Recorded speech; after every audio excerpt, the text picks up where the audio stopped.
선임께서 명상의 폭을 정하라고 하셨는데 폭을 좁게 정하면 경직과 긴장이 일어난다고 하는데 폭을 정하는 이유가 궁금합니다.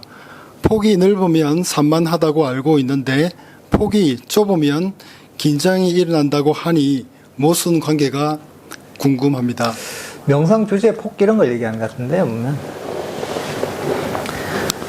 예를 들면 뭐 저런 좀 섬세한 대상이 있죠. 우리가 뭐 호흡 같은 아주 섬세한 대상이 폭이 좀 좁다고 할 수 있고, 일상에서 뭐 우리가 뭐 움직임을 안다든가 이런 것들 폭이 좀 넓죠, 그죠? 대상들이 많으니까. 그러니까 이제 이 섬세한 대상일수록 보면 다루기가 좀 힘들거든요. 왜냐하면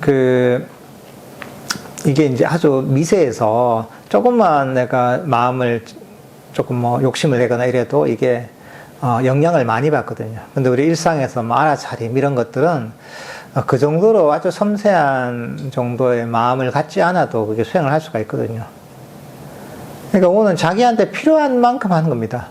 근데 특히나 이제 뭐 호흡 명상이나 이런 어떤 좀 더 약간 이제 미세한 대상 이런 것들은 보면 나중에 좀 더 깊이 들어갈 수 있게 만들어집니다. 아주 깊이 있는 수행을 위해서는 그런 아주 좁은 명상 주제를 갖고 있어야 됩니다. 근데 이것만 가지고 되는 건 아니에요.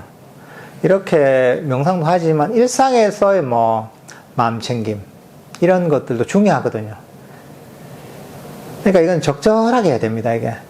그러니까 때로는 일상에서 알아차림 유지할 수 있을 때 마음을 과거와 미래를 버리고 현재의 순간에 마음을 두려고 노력해야 되는 것이고, 그러면서 마음 챙김을 강화시키는 것이고, 또 자선이나 이런 거 할 때는 평소에 강화된 마음 챙김을 바탕으로 해서 뭐 호흡 명상 같은 이런 수행을 하면서 좀 더 깊이 있는 수행을 하는 것이고, 또 깊이 있는 수행을 하다 보면 또 마음 챙김이 또 강해지거든요.